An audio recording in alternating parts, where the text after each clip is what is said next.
Hi, this is Tom for PokerVIP.com and welcome to part 3 of my series on Pot Limit Omaha here at Betfair. So, the observant amongst you might see these same two tables from the previous part. Just before I set up, I unfortunately lost a little pot on the left-hand table. We picked a little one up on the right-hand table, so all is fair in love and war. And we're just going to continue as we were. I think just before we delve into the hands, we're just going to mention the last hand of the previous video, the aces, and why we played it as a call rather than a raise. And the reason is basically stack to pot ratio. If the hand had been raised in front, and then got a call, we can make it roughly €7 in a call scenario. We're going to have about 21, 22 euros in the middle. We're going to have about 40 back. We're going to have a stacked pot of about 2.5, which is not too shabby. In a spot where it goes limp call and we then raise to €2 and get a call, there's 6 in the middle, there's about 48 behind, assuming we have a starting stack. I think we may have even had a little more than that. Stacked pot ratio is around 8 in that instance, and the difference in playability between stacked pot ratio of 8 and 2.5 is enormous. With 2.5, we can basically stack off on flops that we're comfortable with. And commit people with a stacked pot ratio of 8, we can't. It just makes the hand that much more difficult to play when out of position. So that was my thought process running through it. I'm sure there are going to be some comments and feedback on that hand because it is one of the more interesting ones. So I thought I'd address it directly before we sort of jump into any spots we find on this video. So we see that Baven is still at the table, limping and doing all sorts of stuff. He did unfortunately win a small pot off me where he managed to hit a flush in a 3-bet spot versus my trips, which is annoying, frankly. And he showed up with 6-6-4-3, which he limped under the gun and called. Needless to say, that is horrendous. But there we are. It unfortunately happens. So he's still here, so he's going to be limping, and as a result, kind of altering the pre-flop aspect of what we would consider normal at this stake. So where we have scenarios in which we can isolate, we will be doing that, but that's very much going to be when we're in position and at the stronger part of range, and we will try and exploit any of those opportunities that happen to present themselves. I'm going to be folding the raggy rubbish jack on the right-hand table. Still going to continue playing a reasonably standard open range.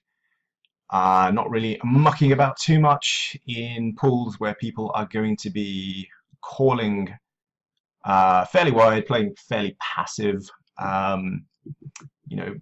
overplaying what would be considered to be a profitable part of range pre-flop is just going to lead to issues. So, especially in scenarios where we're going to have more and more multi-way spots because of, the call-y kind of stationary kind of tendencies of these populations, we want to be careful with what we open and how that is going to play post-flop in multi-way spots.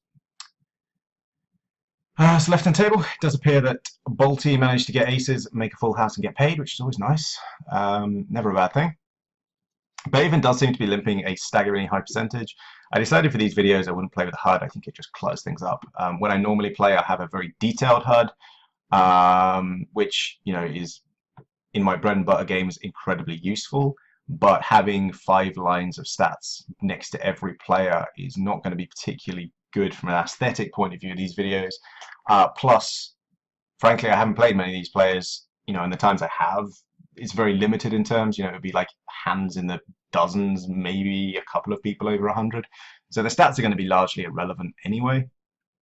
So just cluttering it up for the sake of having a HUD seems somewhat pointless. Going to be defending the queen up until the point it is 3-bet, in which case we release. It's absolutely fine as a big blind defend. When the 3-bet comes in, we're going to respect it. Overcalling 3-bets, as we've touched on before, is going to be a very much a losing play. Interestingly, we have a 4-bet back. That is going to be aces, aces, and mostly aces. I guess very, very occasionally it might be the kings with an ace blocker.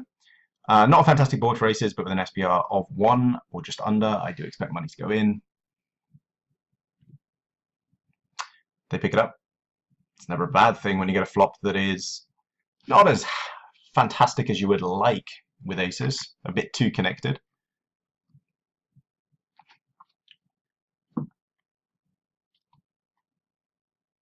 Tens, not particularly special hand, truthfully.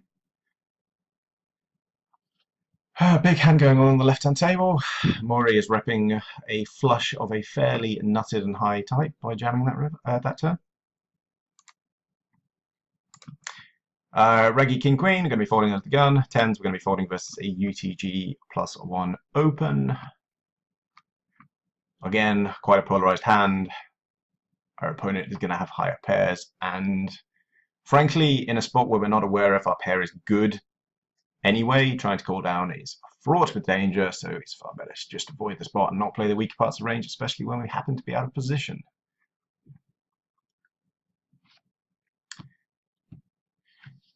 So yeah, my overall views on Betfair so far is the game seem pretty soft. They seems to be a far higher percentage of limps than I was necessarily expecting. Yeah, that kind of surprised me a bit. You know, I'm sure long term, if you played in these games, played a reasonably patient, balanced style, it would be, you know, a very profitable pastime. You know, the videos I'm producing, it's going to be 2 hours of content. You know, while hopefully educational and useful, potentially even entertaining for people, it is still, you know, quite a small sample size, you know, as which to kind of extrapolate whether something is profitable or not.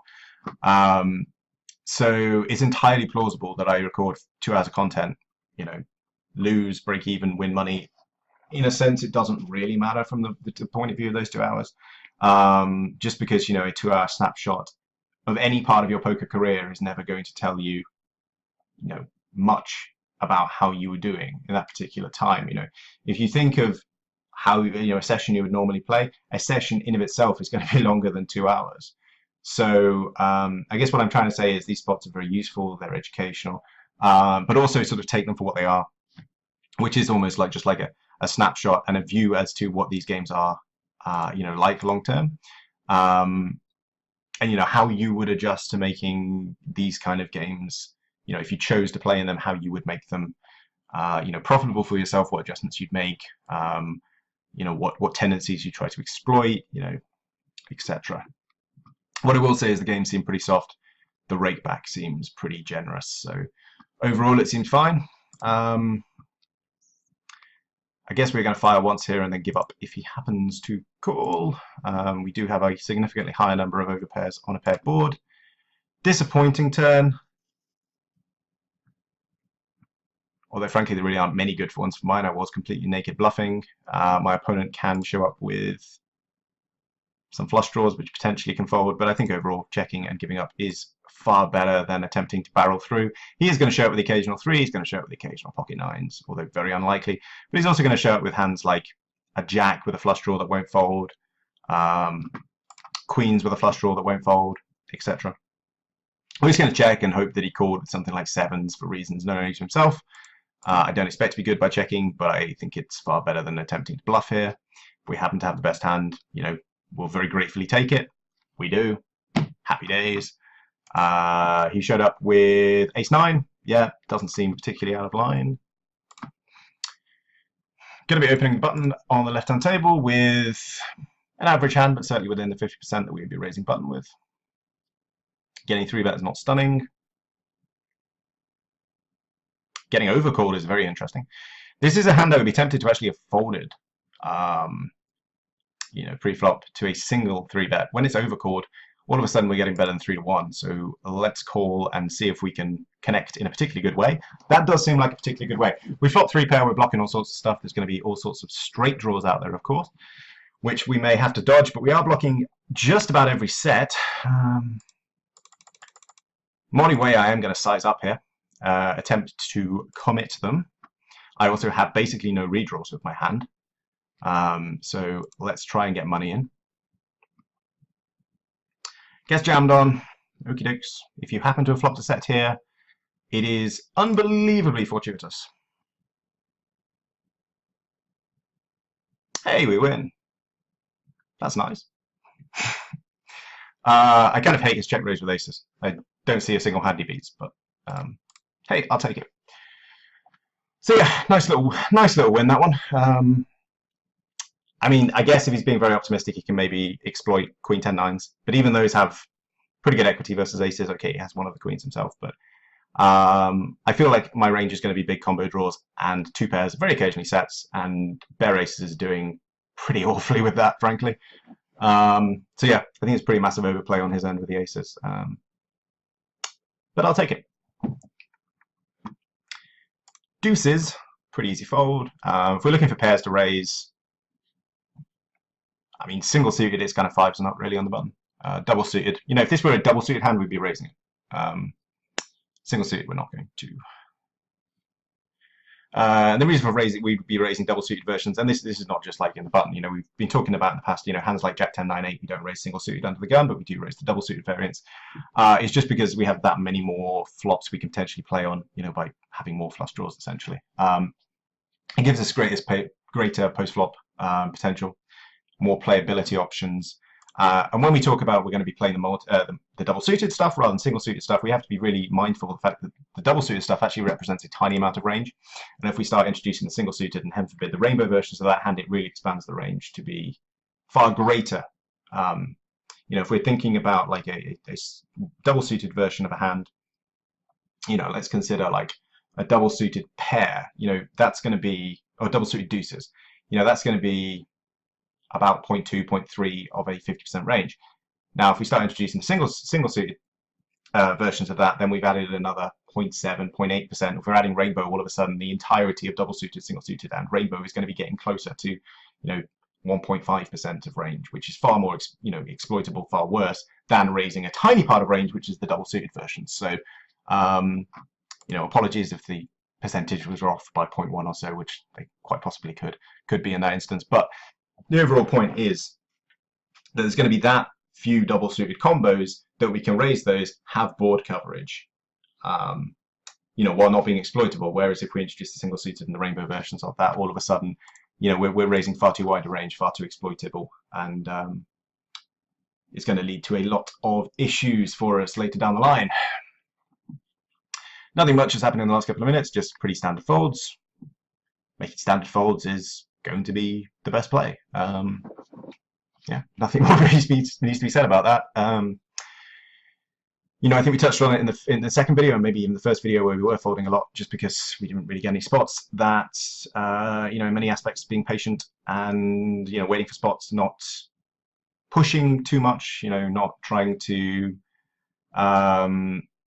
you know, chase things because we haven't had a hand. Is very much a tenet of playing cash, and not just Omaha. That being patient and not sort of over adjusting because frankly you're bored is you know, it's very important. Having that patience, having that discipline, having that knowledge that your overall game plan is, you know, profitable, and not deviating from it because you haven't had a hand in the last 20 minutes. Excuse me as I hiccup. Left hand table would be a button open. It will not be isolating with it, unfortunately. And the right hand table, very reasonable fold with a pretty terrible hand, frankly. Button open, nothing more. Baven is still limping. Still being exploited by the looks of it. If I were playing in these games long term, I would be definitely happy to see him on my table, I think. And that's one of the reasons we didn't play the aces, you know, in an isolation way in the previous hand, you know, the last hand of the previous video. Spots like that, essentially, because we haven't altered the SPR to an extent that we're happy with. We really have no knowledge of what our opponent's range is. And it's very tempting to think when we've isolated or 3-bet to start thinking in absolute hand strength terms rather than you know, as you know, what is our opponent going to be raising back at us? What is our opponent playing back at us? What is his actual range? And you know, looking at the hand when we see that our opponent, you know, that he flopped, you know, an overpair, a gut shot, and a nut flush draw, it sounds, you know, very strong, you know, and it is, but versus a raising range, that hand strength shrinks greatly because your opponent is basically repping his head and up. And you know, I think if we only think in absolute hand strength, then we can sometimes level ourselves into, you know, getting money in less than profitable scenarios, just because, you know, we're more thinking about our own hand and what potential it has rather than what does my opponent have and how does that play versus versus my hand? How is my hand doing versus his range? And also other things come into it, like what does my opponent perceive my range to be, etc. But thinking about how your hand places versus your opponent's range is a very important tenet of any form of poker, not just Omaha. I'm sure in the vast majority of people watching the video, I'm merely preaching to the converted. You're already aware of this, but it is important enough that it bears repeating. Sometimes the simplest things, repeating them ad nauseum, reinforcing them, making sure that they're always at the forefront of your mind is an important thing. We have an open-ender here. Paired board and an overcall. We are going to be folding, however. Some pretty horrendous reverse implied odds in those scenarios. Don't see a need to get involved. Maury is limping. I'm going to be folding my weak jack. And be the stick in the mud that does not allow the hand to go as a family pot, but it is going to be the best play. So, at the risk of being a party pooper, it is absolutely fine from my end.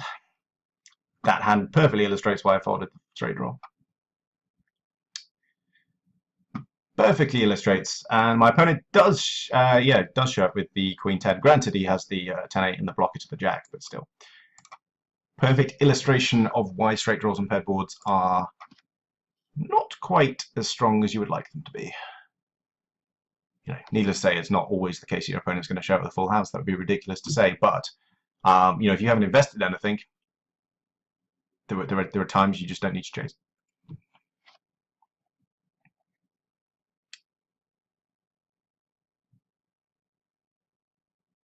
Bolty's managed to flop the absolute living bejesus out of that flop. Must be nice. Yeah. Easy game. Actually, I have trip 10s. I mean, granted, it's limped. I mean, it's connected, but it's trips, man. It's trips. It's terrible. Plus, there is the potential. Again, I mean, I'm very much a fan of isolating players as weak as Baven, but doing it out of position it's far less appealing than it is in position. Obviously, on flops like that, then you crush your range and you're doing pretty well. But it's the instances where you haven't smashed the deck that are more of the concern.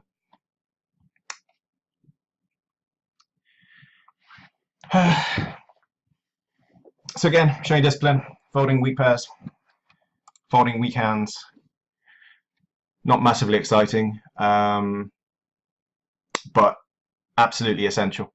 I remember when I first started playing cash poker in general, I started playing Hold'em, and the first introduction I had into cash poker was High Stakes Poker. It's a very famous show. And just because they show highlights, they don't show the 6-7 hours where people are just open raising and then there's a load of folds and you just pick up the blinds and antes. I thought everyone played every hand, so I played far too loose. I was all over the place the first few days until somebody kind of had a little quiet word in my ear on a forum and put me to rights. So recording videos and live, as a live snapshot of a session, you are going to get quite a few scenarios where the player you're focused on it's just folding because I'm not going to get dealt aces every hand. I'm not going to get dealt beautiful rundowns. I'm not going to have playable hands in their respective positions. It's not always going to be that case. It's not always going to be that instance. And sometimes being tight, being heaven forbid nitty, is correct. So yeah. But I think that's kind of a generally important point in poker, but particularly important in Omaha, just because there's so many possibilities in Pot Limit Omaha. Someone sees 4 cards and they consider how do I miss? I have so many possibilities with this hand, and I think it's very important to show that even in a game where you have 2 more cards than Hold'em, and thus that many more ways to make the nuts, that many more combos that you can complete, that it's very important to show that you still have to have the discipline. You will be folding more hands than you will play if you're playing a profitable style. You will see people playing 70-80% VPIP, and maybe in the short term they win over a few hundred hands because if you run good, you will win. In any form of poker. But long term, if you play that style, you are going to be losing in excess of 10 PVs 100, and you will have a queue a mile long to play you, and there'll be a reason for it. If you're in a Zoom pool, hypothetically, then there's less of an instance. But you know, you'll still be losing, but you won't have the cue. But, you know, in a normal table where, you know, you sit down and, you know, you can still pick your seat, yeah, you'll have a lot of people sitting down or trying to sit down.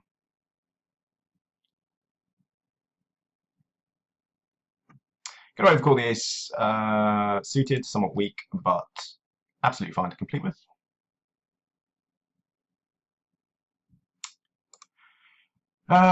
Middle pair on a flush board is not exactly what I was looking for. I suppose I have a backdoor full house out, backdoor quads. Turning twosies, don't really want to bet it. Potentially opponents can have checked something better, hypothetically. Could have ace queen, potentially.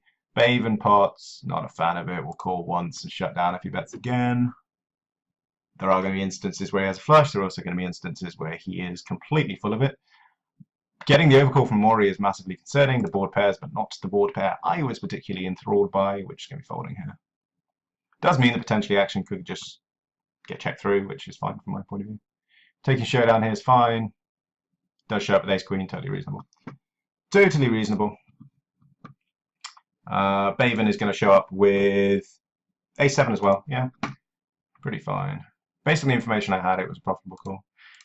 We're going to isolate kings when we're in position. I'm reasonably happy isolating in position. Out of position, we'd be less keen. Just defending the ace-10 here.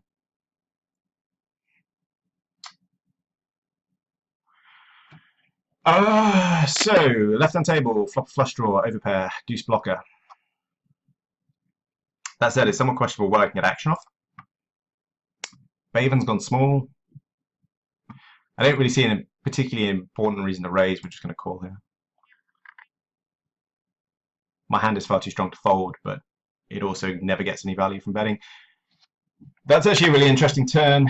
Opponent could theoretically have led a 5 for small.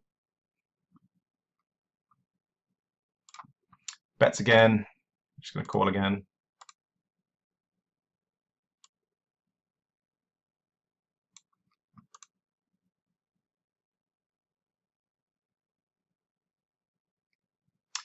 He checks. I don't actually think I get any value from betting. It looks nitty to check. I really don't want to get check raised. The only hand I can really think actually gets value, I can get value from here is queens. I don't expect my hand not to be good, but I also don't expect to get value. And he shows up with 6s and 4s with a flush draw, which I was chasing. I don't think it ever calls though. When it misses.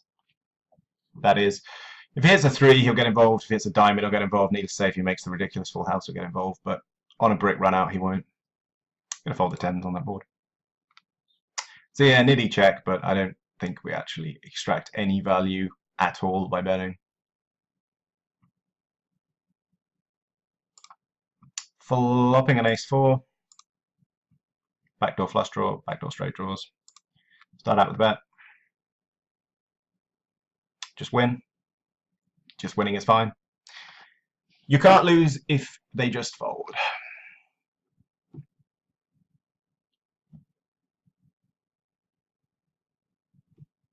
Ace king 4 deuce on the left hand table. Needless to say, we'd be significantly happier if the flush draw was king high or ace high. It's not. I had to say I'm still shocked by the amount of limping going on in what is a 50 game. Pair, blocker to nut flush draw, low straight draw. I think betting 2 players who are very prone to calling off doesn't seem particularly good. I think as a general point against players that call a lot, that play a lot of hands that are very stationary, blockers greatly lose their value. Just because, you know, the value of the blocker is that you can rep the nuts and fold out, you know, weaker flushes in this instance. Now, if your opponent's very stationary, he's not going to fold weaker flushes because he's not worried about what you have. He's only focused on what he has. You know, he's not thinking about your range. He's only thinking about the absolute hand strength of his hand. So as a result, blockers lose so much value because, you know, blockers only work if your opponent puts you on the hand that you have, that your blocker sort of has. You know, if you have the nut flush blocker, you know, your opponent puts you on the nut flush. You know, you get a fold. That if your opponent doesn't worry about what you have, that won't work. Okay, so we have two pair and a straight draw. She's going to be calling, raising, getting 200 big blinds in with bottom two is losing, frankly. Turning the Nizzly Bizzlies. I'm actually going to lead here. I don't trust anyone to bet. I'm just going to bet it myself.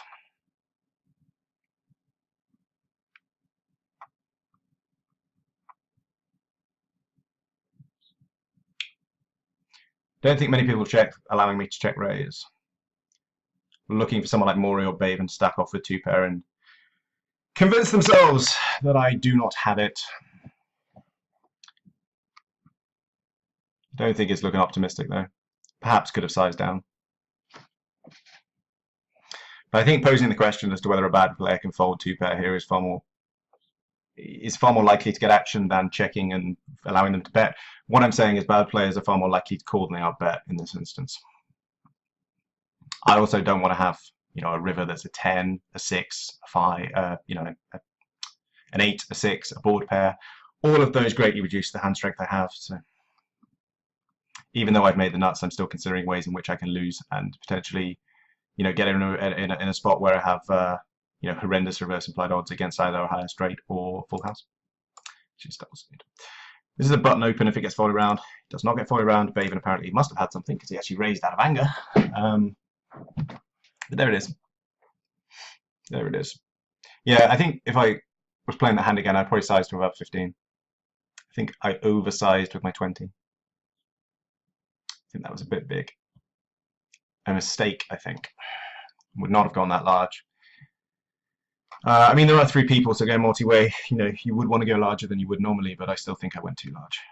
And if I rewound time by 2 minutes, I would size down a little bit. Also, the fact I have a 7-5 reduces the number of two-pair combos in range.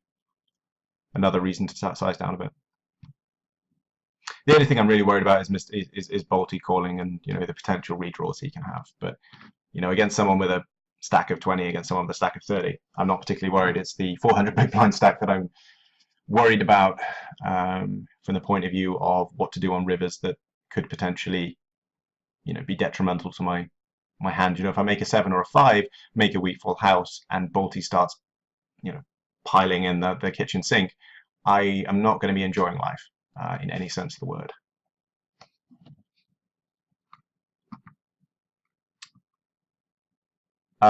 Weak ace of the rainbow variety. Let's just fold it. Let's move on with life. So yeah, you know, I've touched on in previous videos how important it is to review your play and pick up on mistakes. You know, obviously I just did that in real time, but you know, with tracking software, very easy to go through and sort of adjust what you've been doing well, what you haven't been doing well, and you know, important to sort of hold your hand up when you make a mistake, however small it might be. And I think the sizing there was a mistake and something I should be aware of. Going to be defending the King Jack 10-4 here. Flopping a jack. We are going to call if bet into. We are going to bet if checked into. We're going to defend once.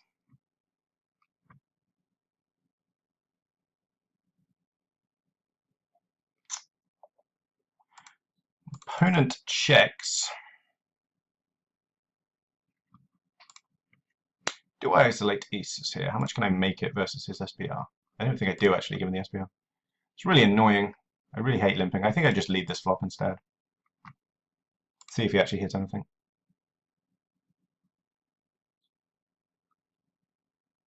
He did. Who knew? Sure. Going to be calling the double suited jacks. A little too weak to 3-bet, a little too strong to fold.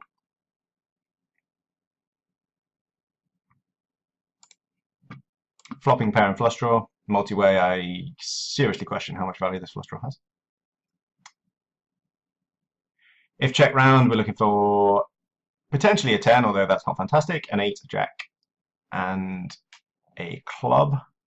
If the club comes off, we are still going to be cautious as to how much money we're willing to get in with. You know, what will effectively be third nut or second nut flush. When a large bet comes in, which we're going to be folding here with the reverse implied odds of this hand.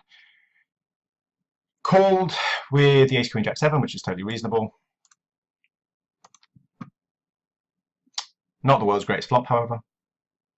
Opponent leads, we have top pair and gut shot. Pretty easy fold on my end. That will be the last hand on the left-hand table. On the right-hand table, we have kings. I would be 3-betting if I had an ace blocker. I don't have an ace blocker, so we'll call and play it in position. If this were a cut-off raise, I'd be seriously considering 3-betting. Given it's not, I'm not going to. Also, you know, if I'm 3-betting, I'm really thinking of post-flop potential. What does it have? You know, I'd be looking for kings with slightly more connectivity. Hands like, you know, king, 10-8. King, Jack 9, you know, anything sort of connected that works in synergy. This is basically two hands kind of stitched together in the form that it's 6-7 suited and it's kings. Still fairly strong, but you know, not as optimal as I'd hoped. When it checks through, I'm going to imagine my opponent's on the weaker side. He's generally check folding this flop. Times he check calls, it's going to be flush draws. It's going to be random Queen X that don't have 2-pair at this point, and we just pick up, which we're absolutely fine with.